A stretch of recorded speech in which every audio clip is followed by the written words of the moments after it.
É um grande privilégio para mim estar aqui nesta tarde com vocês. Antes de começarmos a falar qualquer coisa, eu gostaria de ir ao Senhor em oração. E eu vou pedir que você ore. Tem tanta coisa acontecendo aqui nesta tarde, tanta coisa que você não entende. Mas eu lhes direi de onde eu estou vindo. Eu pregarei como moribundo, para homens moribundos, e mulheres e jovens. E eu vou pregar como se eu nunca mais fosse pregar novamente. E eu lhes direi coisas que vocês irão entender errado.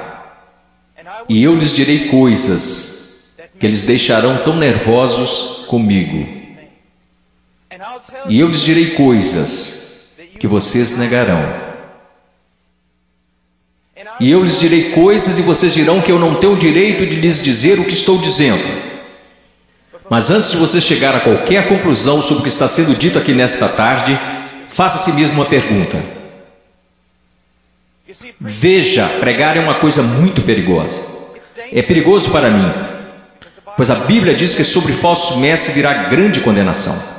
Se o que eu lhes disser hoje não for verdade, eu estou encrencado e por isso tenho que fazê-lo com temor e tremor, porque eu estarei condenado diante de Deus. Mas se o que eu disser para vocês hoje for verdade, então são vocês que têm motivo para temer e tremer. Porque se eu interpretar corretamente esta passagem das Escrituras que eu lhes darei, será como se Deus estivesse falando através de um homem. E seu problema não será comigo, será com Deus e sua palavra. Então a única questão a ser decidida aqui, nesta tarde, é esta: é este homem à nossa frente um falso profeta? Ou será que ele está nos falando a verdade? E se ele estiver nos falando a verdade, então nada mais importa, exceto conformar nossas vidas a esta verdade. Vamos ao Senhor em oração.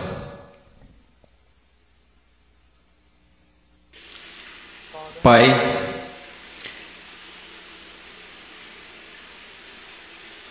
Pai, eu sou tão pequeno,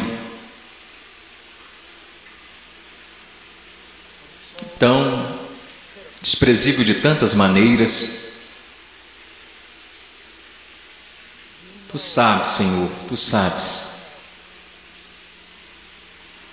Ó Senhor amado, será que falso fogo continuará sendo a única coisa depositada em seu altar? Ou poderia fogo descer do céu? No meio de tanto barulho e clamores e programações, poderia fogo descer do céu? Podem esses ossos secos voltar a viver? Tu sabes, Senhor. Em Tua soberania eu oro e imploro ante ao trono de Deus, que sejas gracioso para conosco. Que o Senhor abra corações e mentes. Senhor, não podemos contar com que eles os abram, eles nunca o farão. Abra seus corações e mentes e faça com que eles vejam a verdade bíblica.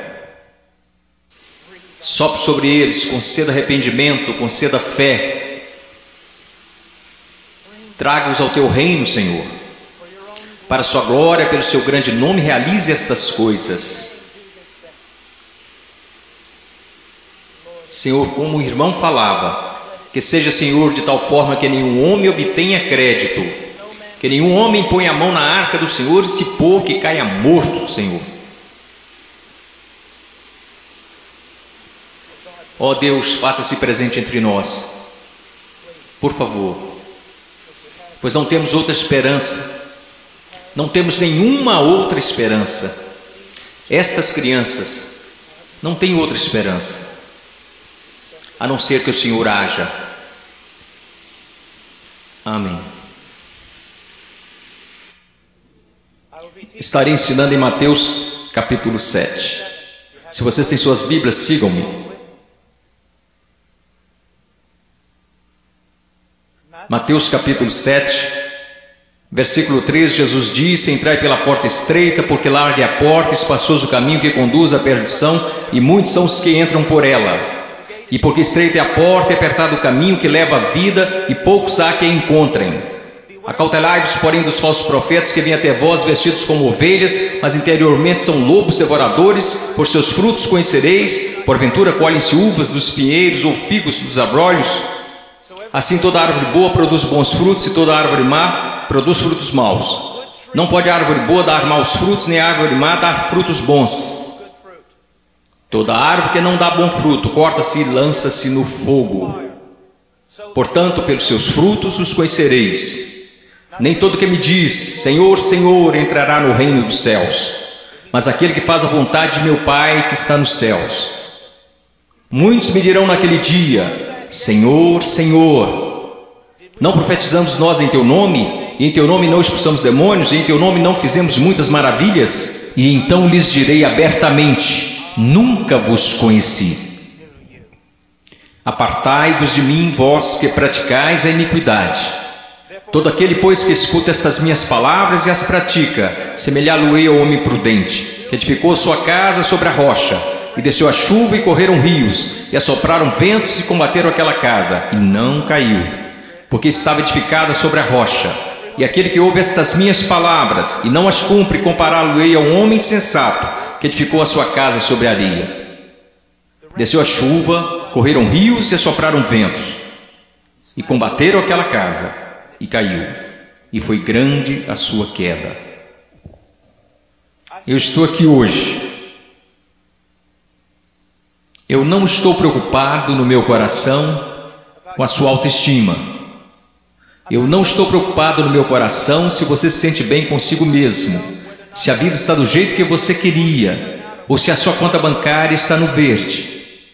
Só tem uma coisa que me tirou o sono. Só tem uma coisa que me preocupou durante a manhã toda. E é isto: em 100 anos, a maioria das pessoas neste prédio possivelmente estarão no inferno. E muitos que até mesmo professam Jesus Cristo como Senhor passarão a eternidade no inferno. E você diz: pastor, como você pode dizer uma coisa como esta? Eu posso dizer uma coisa como esta, pois eu não realizo meu ministério na América. Eu prego a maior parte do tempo na América do Sul, África e leste europeu. E eu quero que você saiba que quando olham para o cristianismo americano, ele é mais baseado em uma cultura sem Deus do que na palavra de Deus. E tantas pessoas são enganadas, e tantos jovens são enganados, e tantos adultos são enganados em crer que por terem feito uma oração uma vez em suas vidas, eles irão para o céu. E então, quando eles olham ao redor e veem outros que confessam a Cristo, e veem essas pessoas tão mundanas quanto o mundo, e comparam-se uns com os outros, nada perturba seus corações. Eles pensam: bem, eu sou igual à maioria do meu grupo de jovens. Eu vejo coisas que não deveria ver na TV e rio das coisas que Deus odeia. Eu uso roupas sensuais. Eu falo como o mundo, eu ando como o mundo, eu amo a música do mundo, eu amo tanto essas coisas do mundo, mas graças a Deus eu sou um cristão. Porque eu sou um cristão, eu não pareço diferente da maioria das pessoas da minha igreja. Porque eu sou cristão? Porque houve uma vez na minha vida que eu fiz uma oração e pedi para Jesus entrar no meu coração. Eu quero que você saiba que a maior heresia na igreja evangélica protestante americana é que se você orar e pedir para Jesus Cristo entrar no seu coração, Ele definitivamente entrará. Vocês não encontrarão isso em nenhum lugar das Escrituras. Vocês não encontrarão isso na história batista até 50 anos atrás. O que vocês precisam saber é que a salvação é pela fé, e fé somente em Jesus Cristo. E a fé somente em Jesus Cristo é precedida e seguida por arrependimento. Um abandono do pecado, um ódio pelas coisas que Deus odeia, e um amor pelas coisas que Deus ama, um crescimento em santidade e um desejo, não de ser como a Britney Spears, não de ser como o mundo, e não de ser como a maioria dos cristãos americanos, mas de ser como Jesus Cristo.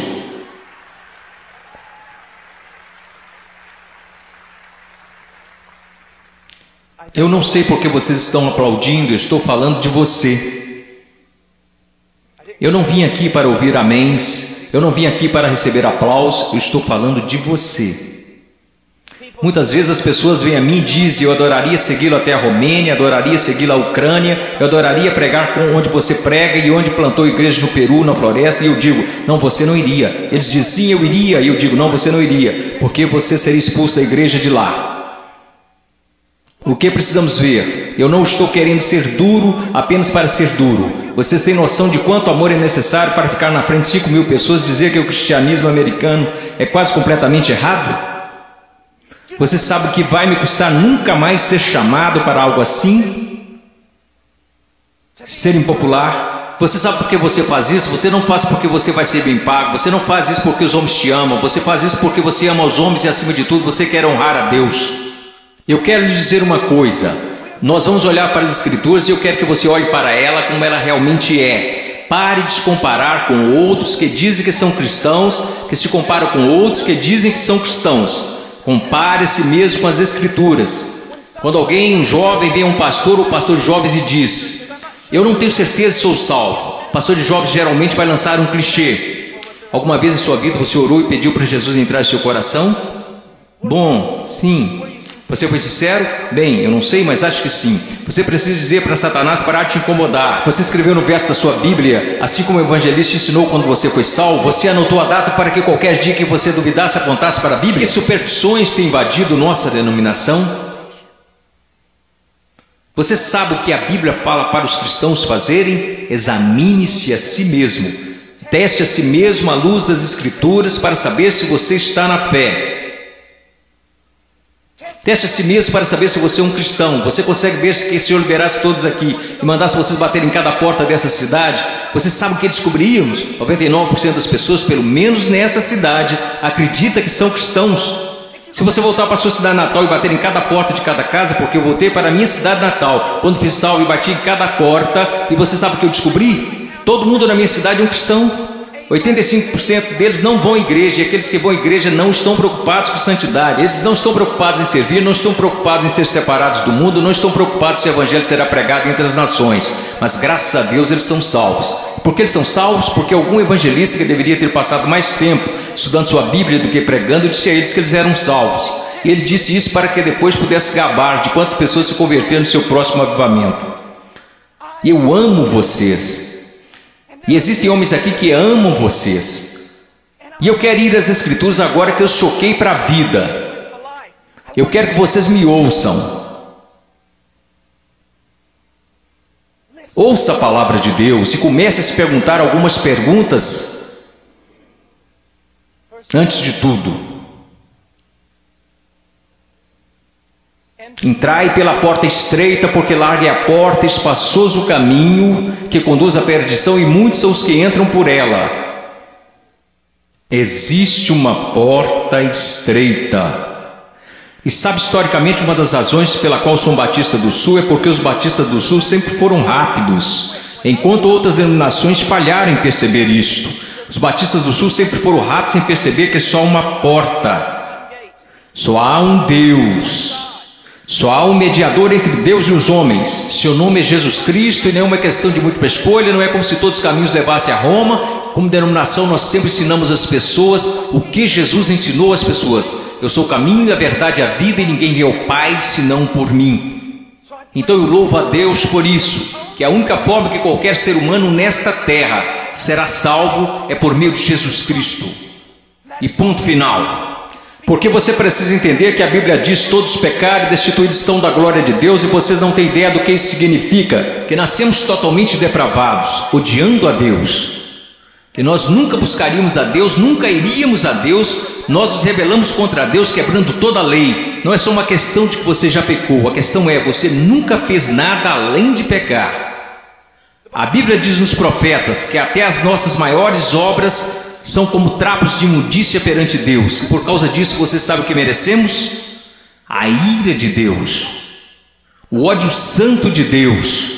E vocês dizem: espere um pouco, Deus não pode odiar ninguém, Deus é amor. Não, meu amigo, você precisa entender uma coisa: Jesus Cristo ensinou, os profetas ensinaram, os apóstolos ensinaram isto, que a não ser a graça de Deus revelada em Jesus Cristo, nosso Senhor, a única coisa que resta para você é a ira, a violenta ira de Deus.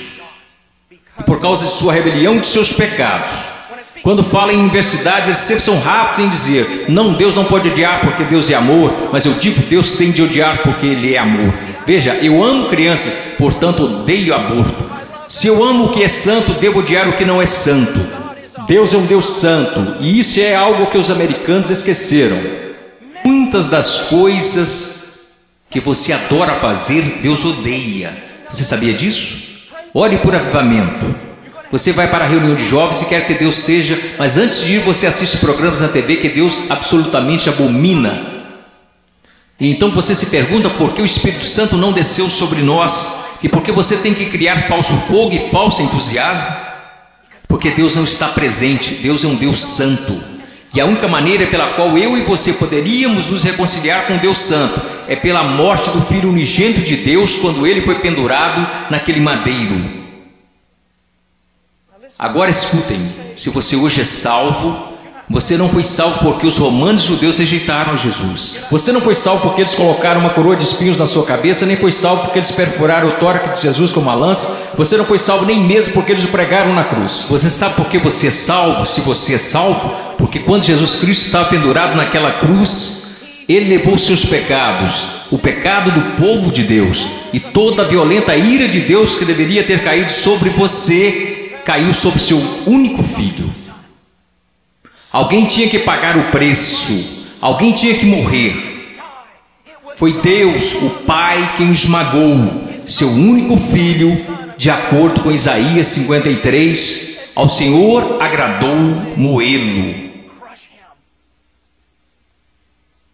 As pessoas dizem: a cruz é um sinal de quanto o homem é valioso. Isso não é verdade. A cruz é um sinal de quão depravado nós realmente somos. Ele levou à morte o Filho único de Deus. A única coisa que poderia salvar pessoas como nós foi a morte do único Filho de Deus, sob a ira de seu próprio Pai, pagando o preço, levantando dos mortos, poderoso para salvar. Este é o Evangelho de Jesus. Agora, o que você é chamado para fazer? Você diz: entrar pela porta estreita. Como você faz isso? Jesus disse: o tempo é chegado, o reino de Deus se aproxima. O que você deve fazer? Em Marcos ele nos diz: arrependa-se e creia no Evangelho. Você diz: irmão Paul, eu fui salvo orando e pedindo para Jesus entrar no meu coração. Eu tenho certeza que você o fez, mas você não foi salvo por uma fórmula mágica ou por causa de algumas palavras. Você foi salvo porque se arrependeu de seus pecados e acreditou. E não foi uma coisa isolada, você continua fazendo até hoje, porque Jesus, numa tradução mais correta deste verso, falou: o reino de Deus se aproxima, o tempo é chegado. Agora passem o resto de suas vidas se arrependendo de seus pecados e crendo em mim. Conversão não é como uma vacina. Ah, eu fiz isso, ou me arrependi, eu criei. A questão é, meu amigo, você continua se arrependendo de seus pecados? Você continua crendo? Porque aquele que começou boa obra em vocês também a terminará. Ele terminará. Nós, os batistas do Sul, pregamos que você deve ir por essa única porta, que é Jesus Cristo. Mas nós, batistas do Sul, esquecemos algo. E eu quero que pastores de jovens e outros líderes escutem-me, pois nós esquecemos um ensinamento muito importante do Evangelho. Diz que não só a porta é estreita, mas o caminho também é estreito. O que basicamente fazemos é conduzir uma pessoa a Cristo ou conduzimos alguém a uma oração. E aí essa pessoa passa o resto da vida vivendo igual ao mundo. Se você quiser negar isso, eu posso trazer as estatísticas para te provar. Várias pesquisas, censos, qualquer tipo de pesquisa que você pensar. Quando elas questionam a moralidade da igreja nos Estados Unidos da América, em comparação com a moralidade daqueles que se consideram perdidos, as pesquisas não acham diferenças. Veja, esses são apenas dados, não tem nada a ver com interpretação religiosa, são estatísticas. Livros e mais livros têm sido escritos incessantemente por teólogos, filósofos, sociólogos e afins. O que está acontecendo na igreja? Descobrimos que o aborto na igreja é tão prevalente quanto no mundo. O divórcio é tão prevalente, a imoralidade. Você sabe, assim como eu, que há jovens aqui neste momento que estão praticando imoralidade, ainda assim adorando a Deus como se nada estivesse acontecendo. Você sabe que há jovens aqui que estão usando drogas e indo para a reunião de jovens da igreja. Você sabe, vendo e fazendo coisas que não são apropriadas para cristãos, e ainda assim eles vão para a reunião de jovens, convencidos que estão satisfeitos, convencidos que estão salvos, e ninguém está falando nada a não ser isto. Eles são cristãos carnais. Eles são cristãos de verdade, só são carnais. Esta é uma doutrina que começou no seminário batista, que não era um seminário dos batistas do sul, muitas décadas atrás. Essa doutrina não é bíblica e não é histórica. Meu caro amigo, ser cristão carnal não existe. Você diz, espere um pouco, irmão Paulo, 1 Coríntios capítulo 3, não sois porventura carnais? Paulo disse isso? Não, isso foi o que Paulo disse. Você precisa ler o livro todo para saber o que ele queria dizer. Um dos nossos problemas, juventude, escutem-me, a maior parte do nosso cristianismo é baseada em clichês que lemos nas camisetas cristãs. A maior parte do nosso cristianismo vem de músicos e não da Bíblia. A maior parte das coisas que a gente acredita ser verdade é ditado pela nossa cultura e não pela Bíblia. A Bíblia não ensina que uma pessoa pode ser um cristão genuíno e viver em constante carnalidade, perversidade, pecaminosidade todos os dias de sua vida. Mas a Bíblia ensina que o cristão genuíno recebeu uma nova natureza. O cristão verdadeiro tem um pai que o ama, que o disciplina, cuida dele e que se importa com ele. Meu coração está quebrantado porque você sabe tanto quanto eu, jovens. Não sejamos hipócritas, não vamos esconder a verdade. Há muita gente assim, você os conhece, você pode ser um deles, ou ao menos sabe que tem um no seu grupo de jovens. Eles vão às reuniões, eles fazem todas as coisas, mas em seus corações eles são tão depravados quanto se pode ser. Não há diferença, não há luz. Tudo que o mundo faz, eles também fazem, está tudo bem assim. Meu amigo, isso não é cristianismo. Não estão correndo o perigo de perder o galardão, eles estão correndo o perigo de ir para o inferno. Eles não conhecem a Deus. O que nós ensinamos? Quando foi a última vez que você ouviu alguém falar que não existe apenas uma porta estreita, mas também um caminho estreito? Jesus indica que um dos principais sinais para saber se você é um cristão de verdade é se você anda no caminho estreito. Você sabe qual é o sinal para saber se você é um cristão na América? Você fez uma oração uma vez? Não é incrível?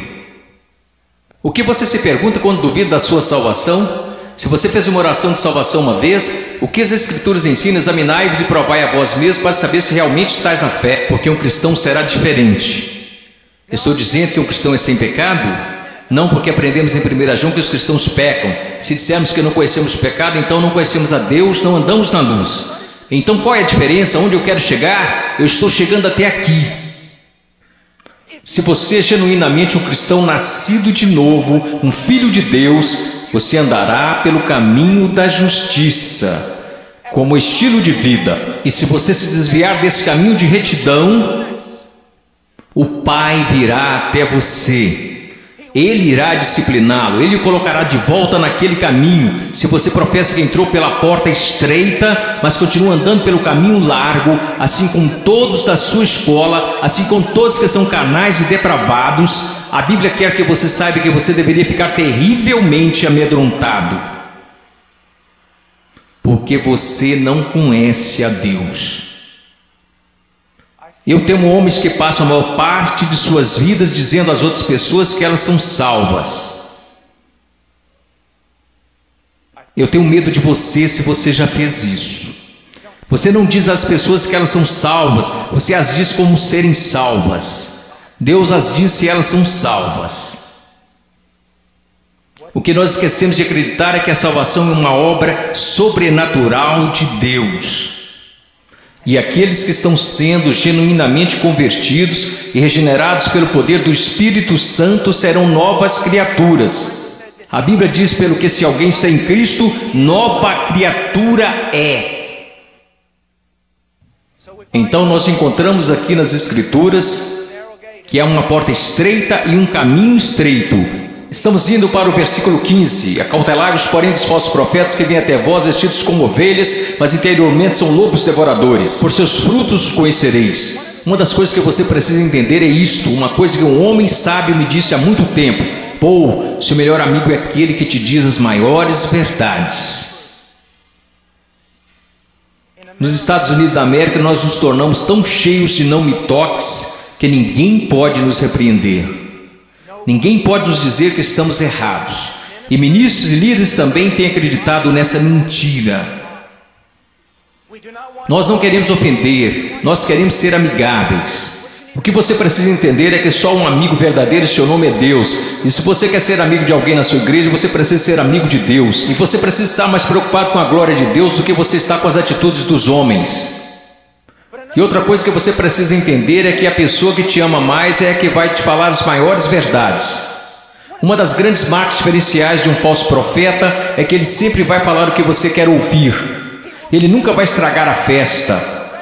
Ele vai fazer você continuar batendo palmas, pulando, vai fazer você ficar atordoado, ele vai te manter entretido, ele te apresentará um cristianismo que fará a sua igreja parecer um parque de versões de Jesus. E te manterá tão entretido que você nunca se preocupará com grandes assuntos como este. Deus está agindo em minha vida? Eu estou crescendo em santidade? Eu realmente nasci de novo? Escutem-me, se todos nessa cidade acreditam que são salvos, nós sabemos que isso não é verdade pelas Escrituras, porque a Bíblia diz que poucos vão entrar. Como você sabe que você é salvo? Como você realmente sabe que é salvo? Porque alguém te disse? Porque você fez uma oração? Porque você acreditou? Deixe-me te perguntar, como você sabe que acredita? Porque todo mundo diz que acredita. Como você sabe que não é igual a eles? Você sabe como a Bíblia ensina que você sabe se é salvo? Você sabe como a doutrina batista até 50 anos atrás diria que você sabe que é salvo? Você sabe que foi salvo porque sua vida está num processo de transformação. E seu estilo de vida é de alguém que anda nos caminhos da verdade do Senhor. E quando você para de andar nos caminhos da desobediência, como todos nós fazemos, Deus vem até você e te põe de volta no caminho. Uma das maiores evidências que você nasceu de novo é que Deus não permitirá que você fale como sua carne quer falar. Deus não permitirá que você se vista como um mundo sensual e igreja sensual. Permite que você se vista. Deus não permitirá que você ande como o mundo. Cheire como o mundo, fale como o mundo, escute as coisas que o mundo escuta. Deus fará diferença na sua vida. Diz aqui, ao continuarmos, versículo 17. Então todos, quero dizer, vamos ao versículo 16. Você os conhecerá pelos seus frutos. Como você reconhece um falso profeta? E uma aplicação mais ampla aqui nas Escrituras. E como você sabe que alguém é um cristão genuíno? Pelos seus frutos. Pelos seus frutos, meus amigos. Veja a sua vida, veja o jeito que você anda, veja o jeito que você fala, veja para as paixões do seu coração. Por acaso Jesus está aí em algum lugar, ou ele é só um acessório que você acrescenta em sua vida? Ou é só uma coisa que você faz nas quartas e domingos? Ele é só alguém que você aceita apenas intelectualmente, mas não de coração? Ele é um acessório, ou ele é o centro da sua vida? E qual é o fruto que você está produzindo? Você parece com o mundo, age como o mundo? Você experimenta as mesmas alegrias que o mundo experimenta? Você consegue amar o pecado e gostar de cometê-lo? Você consegue amar a rebeldia e gostar de ser rebelde? Então você não conhece a Deus. Você os conhecerá pelos seus frutos. Deus tem o poder para mudá-los. Imaginemos por um momento Jesus ensinando esta passagem. E você está lá ouvindo. E ele olha para você e diz: espinhos, espinhos. Você acha espinhos em figueiras? E você diz: é claro que não, Jesus. Você não é um agricultor, você não é um fazendeiro, você é um carpinteiro, mas todo mundo sabe, Jesus, você não encontra espinhos numa figueira. Então deixe-me fazer outra pergunta. Você encontra figos bons, frutos em espinheiros? É claro que não, Jesus, isso é loucura. Quer dizer, você nunca vai achar espinhos numa figueira e também nunca encontrará figos num espinheiro. Jesus, se me disserem que isso é possível, pode tomar nota. Ou essa pessoa é louca ou é mentirosa. Então Jesus lhe responde: muito bem.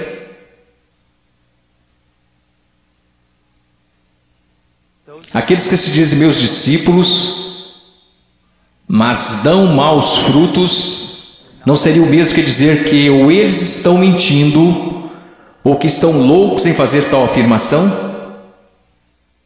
Deixe-me levar essa ideia mais à frente. Vamos imaginar que eu apareça atrasado e entro correndo aqui na plataforma e todos os outros líderes estão zangados comigo e dizem: irmão Paul, você não considerou que lhe foi dada a oportunidade de falar aqui e você aparece atrasado? E eu digo: irmãos, vocês têm de me perdoar porque eu estava a caminho na rodovia e meu pneu furou. E eu estava trocando o pneu e enquanto isso a porca da roda saiu. E eu não estava prestando atenção, então eu corri para pegar a porca da roda. Assim que eu a peguei no meio da rodovia, eu levantei, tinha um caminhão de carga de 30 toneladas vindo a uns 200 km por hora, uns 10 metros à minha frente. E aí ele me atropelou e é por isso que eu estou atrasado. Só existiriam duas explicações lógicas. Eu sei, ninguém mais estuda lógica. Mas só existiriam duas conclusões lógicas. Eu sou um mentiroso. Eu sou um maluco. Você diria: irmão Paul, é absolutamente absurdo, é impossível ter um encontro com algo tão grande como um caminhão de carga e não mudar de estado. E minha questão para você é a seguinte: o que é maior, um caminhão de carga ou Deus? Como é que tantas pessoas hoje professam ter tido um encontro com Jesus Cristo e ainda assim não são permanentemente transformados? Deixe-me dar-lhes algumas coisas para pensar. Você sabe que eu estou lhes dizendo a verdade. Quantas vezes você vai e rededica sua vida de novo, e de novo, e de novo?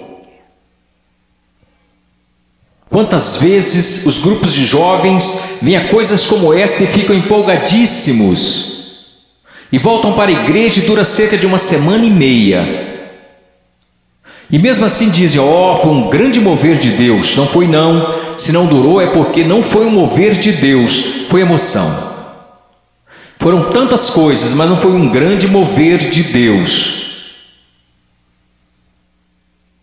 Deus trabalhou em sua vida. Deus está trabalhando em sua vida. Você os conhecerá pelos seus frutos. Você os conhecerá pelos seus frutos. Prosseguindo. Versículo 19. Toda árvore que não dá bom fruto, corta-se e lança-se no fogo. Portanto, pelos seus frutos conhecereis. Escute isso, você precisa entender algo acerca da literatura hebraica. Quando queremos enfatizar algo, sabe o que fazemos? Aumentamos o tom de nossa voz. Se estamos escrevendo, colocamos em negrito ou em maiúsculo. Mas para o judeu era diferente. Quando ele quer enfatizar algo, ele repete e repete. Por isso que encontramos o paralelismo hebraico no livro de Provérbios: o ímpio viverá na terra, o ímpio será destruído. Ele está dizendo a mesma coisa, só que de um jeito diferente, para dar mais ênfase. É isso que Jesus está fazendo o tempo todo aqui. Pelos seus frutos conhecereis, pelos seus frutos conhecereis. Vocês os conhecerão pelo caminho que eles andam, pelos seus frutos conhecereis, pelos seus frutos os conhecereis. Ele diz: toda árvore que não dá bom fruto, corta-se e lança-se no fogo. Sobre o que ele está falando, meu caro amigo? Ele está falando sobre o juízo do Deus Todo-Poderoso, que um dia cairá sobre o mundo, que um dia possivelmente poderá cair sobre você. Oh, meu caro amigo, eu não consigo olhar o seu coração. Eu sou tão facilmente enganado pelo meu próprio coração. Mas há um que não é enganado. Há um que não é enganado. Ele não é enganado por uma cultura cristã pós-moderna. Ele sabe. Pelos seus frutos os conhecereis. Então ele continua. E ele diz isto. Versículo 21, nem todo que me diz Senhor, Senhor entrará no reino dos céus, mas aquele que faz a vontade de meu Pai que está nos céus. Você sabe o que a sua profissão de fé em Jesus vale? Absolutamente nada. Sim, você leu esta passagem? Estude-a. Nem todo que me diz Senhor, Senhor, nem todos que professam Senhor, Senhor, entrará no reino dos céus. Muitas pessoas dirão Senhor, Senhor, mas não entrarão no reino dos céus. Meus filhinhos, você é um deles? Senhor, Senhor. Agora vamos voltar para a literatura hebraica. Ele diz Senhor, Senhor, ele não diz Senhor. Ele diz Senhor, Senhor, o que isso significa? Esse sujeito que está fazendo profissão não é alguém que de repente decidiu. É o dia do juízo, é melhor confessá-lo como Senhor. Essa é uma pessoa que professa enfaticamente aos outros que Jesus é o Senhor. Ele anda por aí dizendo que Jesus é o Senhor, ele dança enquanto os músicos estão tocando e diz que Jesus é o Senhor. Ele canta dizendo Senhor, mas Jesus diz a ele, afasta-te de mim, eu não te conheço. Billy Graham é uma das pessoas mais amáveis e bondosas, e ainda assim ele diz que a maioria das pessoas das igrejas confessionais estão perdidas. Ele diz que ficaria feliz se ao menos 5% das pessoas que fizeram uma profissão de fé em suas cruzadas evangelísticas fossem de fato salvas.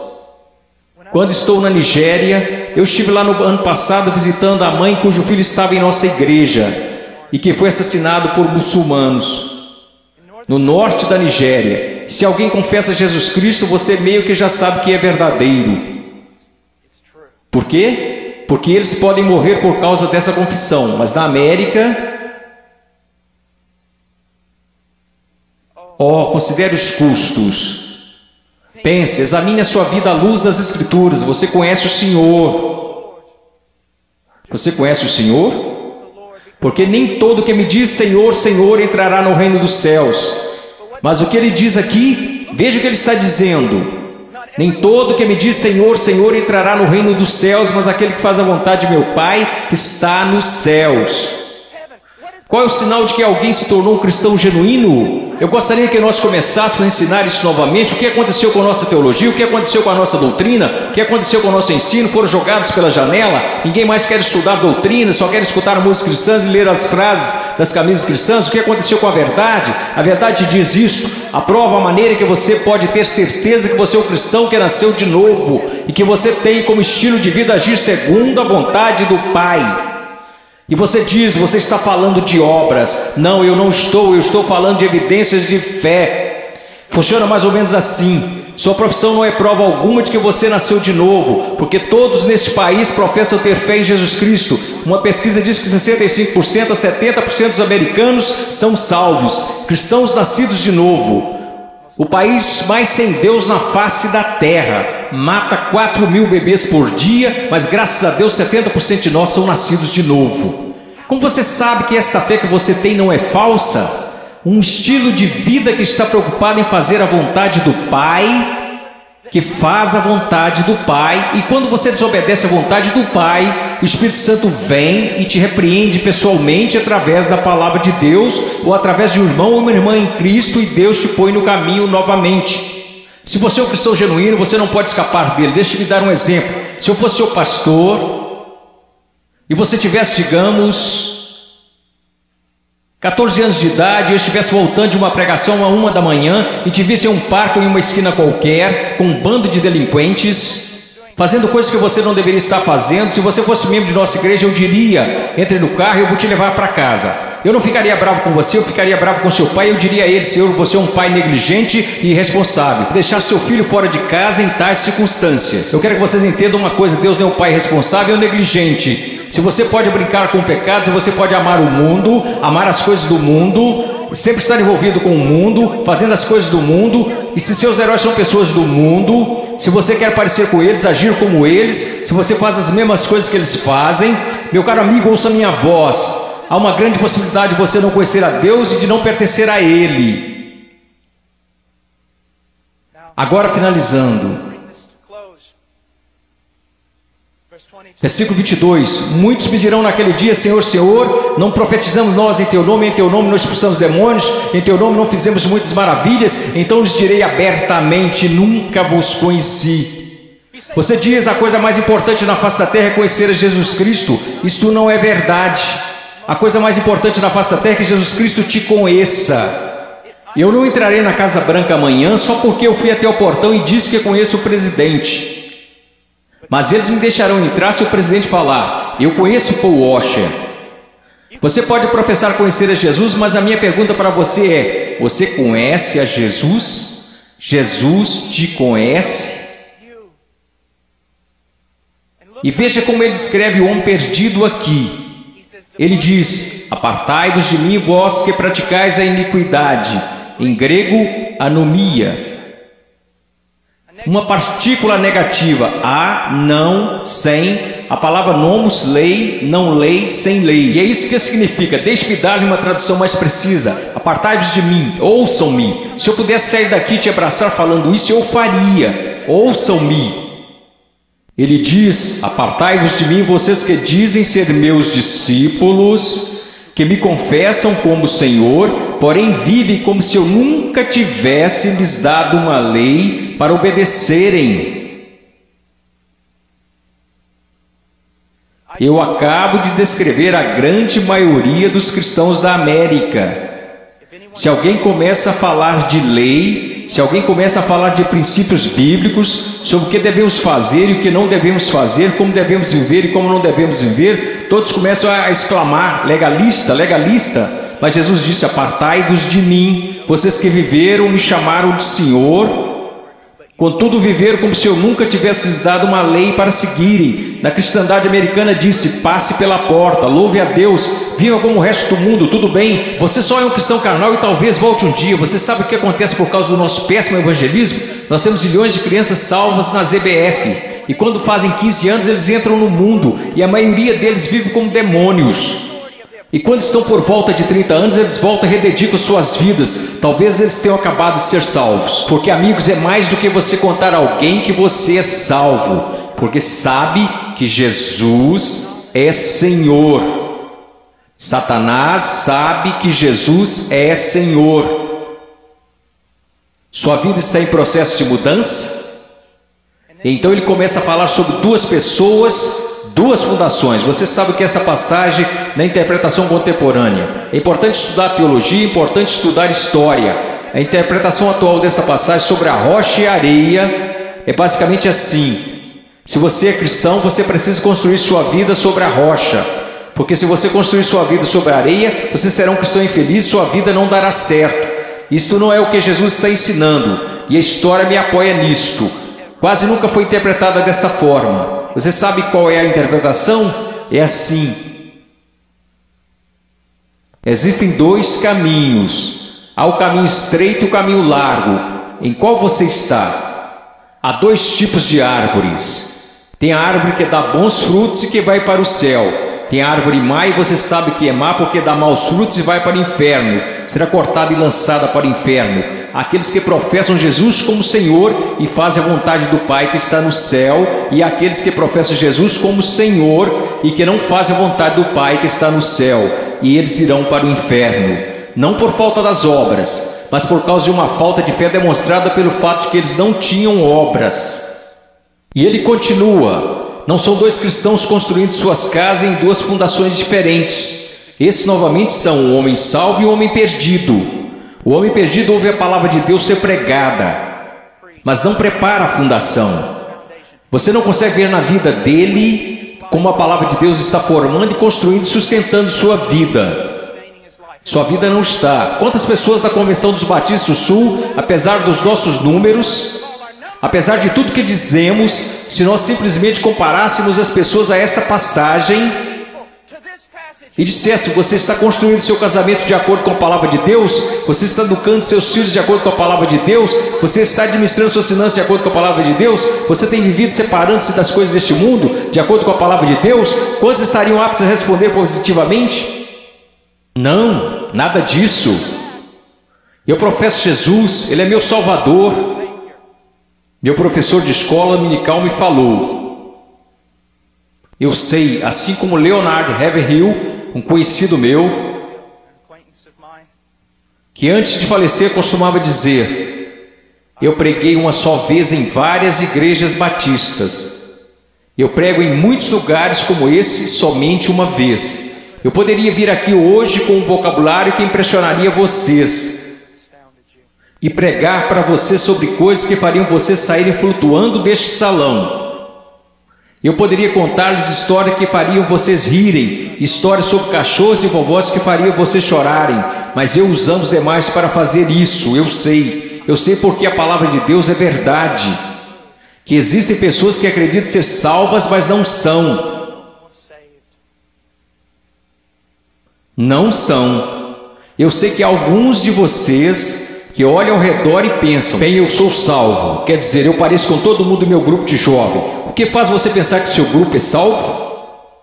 Bem, eu sou como meus pais, ou eu sou como os adultos da minha igreja, ou os diáconos ou pastores, de que isso importa? Você não será julgado por eles no dia da vinda de Cristo. Minha pergunta para você, querido, minha pergunta para você, meu filhinho, quero dizer, vocês poderiam ser meus filhos. E eu oro para que um dia, quando meu filho crescer, que haja um pregador que fique diante dele e diga: basta, vamos nos focar. O que a palavra de Deus diz? A sua vida se apresentará diante do fogo ardente, que é a santidade de Deus no dia final. Amada, preciosa menina, amado, precioso jovem, no dia final a sua confissão permanecerá verdadeira. Você é salvo. E eu não estou falando de bem, eu acho que sou salvo. Sabe, há um caminho que ao homem parece direito, mas o fim deles são os caminhos da morte. Bem, eu sinto do fundo do meu coração que sou salvo. Então deixa eu fazer outra pergunta. Você alguma vez já leu Que enganoso o coração? Quem o conhecerá? Você não deveria ir ao testemunho das Escrituras? Bem, eu sei que eu sou salvo, pois minha mãe, meu pai, meu pastor, todos me disseram que sou salvo. Então eu te digo isto: o que a palavra de Deus te diz? Nós falamos tanto sobre ser cristãos radicais. Cristãos radicais não são pessoas que pulam em shows. Cristãos radicais não são pessoas que usam camisas gospel. Cristãos radicais são aqueles que carregam os frutos do Espírito Santo. Cristãos radicais são aqueles que respeitam e honram seus pais, mesmo quando sentem que seus pais estão errados. Cristãos radicais são aqueles que não... Agora escutem, isso vai deixá-los irados. E eu estou falando com garotos e garotas. Cristãos radicais são aqueles que não se vestem sensualmente para mostrar seus corpos. Se sua vestimenta é um chamariz apenas para o seu rosto, Deus se agrada da sua vestimenta. Sua vestimenta é um chamariz para o seu corpo, isso é sensual e Deus odeia o que você está fazendo. Todo mundo gosta de falar sobre um profeta, mas ninguém quer escutá-lo. E eu estou falando sobre cristianismo. Eu passei minha vida em selvas, eu passei minha vida congelando nos Andes, eu vi pessoas morrerem. Um garotinho, Andrew Maiman, os muçulmanos atiraram 5 vezes o seu estômago e o deixaram morrer na calçada, simplesmente porque ele exclamava: eu estou com tanto medo, mas eu não posso negar a Jesus Cristo. Por favor, não me matem, mas eu não negarei. E ele morreu numa poça de sangue. E vocês falam sobre ser cristãos radicais porque vocês usam camisas gospel e vão a um congresso? Eu estou falando sobre santidade, eu estou falando sobre ser cheio de Deus. Você sabe o que seria mover de Deus neste local? Se todos vocês caíssem sob convicção de pecado, se eu mesmo caísse sob convicção pelo Espírito Santo e nos prostrássemos e chorássemos, pois assistimos coisas que Deus odeia. Pois usamos coisas que Deus odeia, pois nós agimos como o mundo, parecemos como o mundo, cheiramos como o mundo, fazemos as mesmas coisas que o mundo e não sabemos que fazemos essas coisas porque não conhecemos a palavra de Deus. Porque mesmo que falemos como uma denominação, que a Escritura é a infalível palavra de Deus, só que ganhamos basicamente um monte de ilustrações, histórias e novelinhas. Oh, que Deus brilhe neste lugar. Que viremos nossas costas para o pecado, que renunciemos às coisas que desagradam a Deus, e então que corramos para Ele e alegremos-nos nele e o amemos. Que Deus levante missionários. Eu não desejo a vocês o mesmo que seus pais. Eles querem segurança e boas casas para vocês. Eles querem que vocês tenham carros e respeito. Eu quero para vocês as mesmas coisas que quero para o meu filho, que um dia ele pegue uma bandeira, a bandeira de Jesus Cristo, e coloque-a num monte onde ninguém esteve antes, e que eles clame: Jesus Cristo é Senhor, mesmo que isso custe a sua vida. Se quando ele tiver 18 anos me disser as mesmas coisas que eu disse quando era jovem: eu vou para os montes, eu vou para a selva, e as pessoas disseram: você não pode ir, você está maluco, é uma guerra lá, você vai morrer. Eu vou. Quando aquele rapaz colocar sua mochila nas costas, eu vou orar por ele e dizer: vá, vá, Deus seja contigo, e se você morrer, meu filho, eu te vejo do outro lado e honrarei sua morte. Oh Deus, vamos orar, vamos orar. Oh Deus, eu não me importo com reputação, eu não me importo com o que os homens pensam. Eu quero que o Senhor seja honrado, eu quero que esses jovens sejam salvos. Eu quero que os salvos parem de olhar para um cristianismo cultural que o Senhor odeia e que cuspirá fora de sua boca, e que eles olhem para a sua palavra e digam: eu seguirei a Jesus. Deus, eu oro pelos ministérios de jovens e pastores, e oro para que o Senhor os encha com espírito de sabedoria, amor e coragem e discernimento, e querido Deus, custe o que custar, eu oro para que o Senhor levante missionários. Ao olhar para esses garotos, eu não posso evitar de pensar no meu filhinho. Oh Deus, que o Senhor salve o Ian, e que eu levante e o mande para a pior parte da batalha. Oh querido Deus, levante missionários aqui, levante missionários, levante pregadores e pastores e embaixadores e evangelistas, que conheçam a palavra de Deus. Oh Deus, trabalhe neste lugar, por favor, trabalhe neste lugar, amado Deus, por favor, por favor,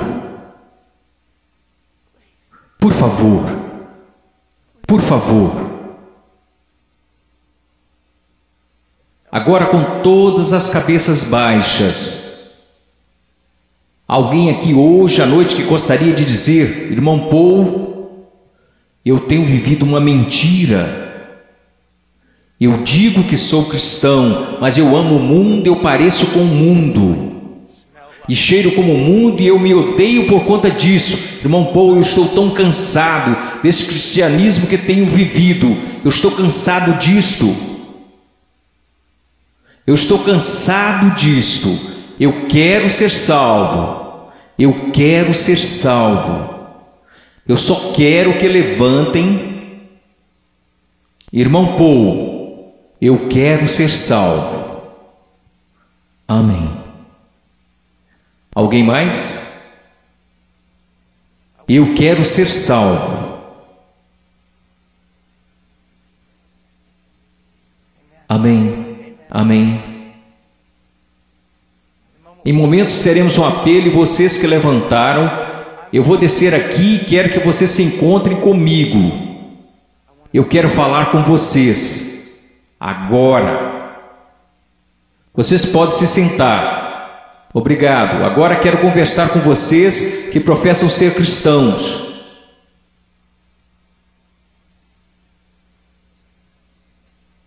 Sua vida honra a Jesus Cristo? Você está olhando em sua palavra para descobrir como deve viver?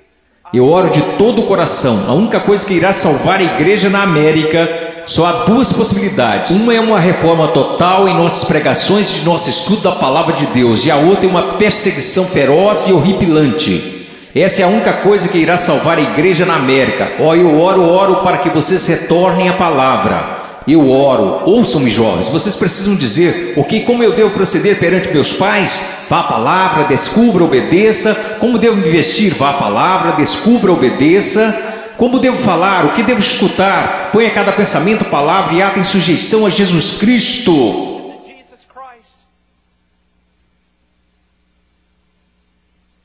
Eu não vou pedir para que você levante, porque eu estou tão cansado de pessoas virem à frente e assumirem compromisso, e esse compromisso durar apenas 2 minutos. Eu não estou aqui para poder escrever na minha revista que zilhões de vocês vieram à frente. Eu quero que você vá para casa e viva para Jesus Cristo com todo o seu coração. Mas se você precisa de aconselhamento, você dirá: irmão Paul, eu quero viver para Jesus Cristo, mas eu não sei como. Em minutos nós iremos fazer um convite e eu quero que você venha à frente, não para assumir um compromisso. Se quiser assumir algum compromisso, faça isso daí de onde está sentado. Se precisa contar a alguém, vá contar ao seu pastor, vá contar ao seu pastor de jovens e quer saber, nós saberemos se esse compromisso irá durar. Quer saber como? Porque irá durar. Nós saberemos se foi de Deus. Deixe-me contar-lhes uma coisa.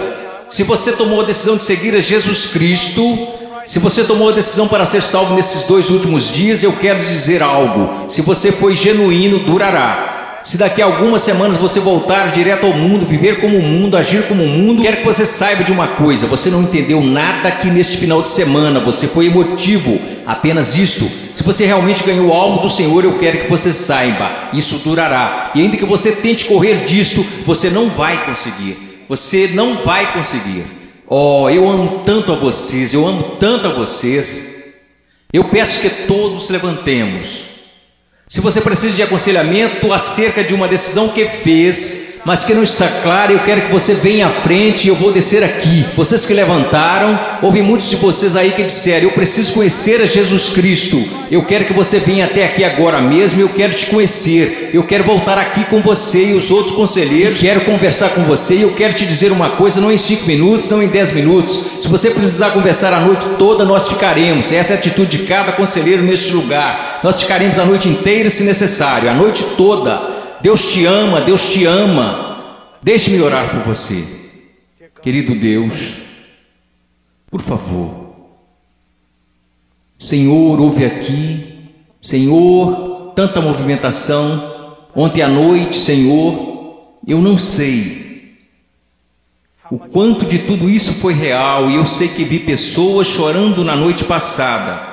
Eu vi pessoas tentando assumir compromissos, e eu acredito que uma parte do que aconteceu aqui a noite passada foi por sua causa. Hoje de manhã eu vi um jovem pregar, Pai, dar seu testemunho, e eu vi um trabalho genuíno do Espírito Santo.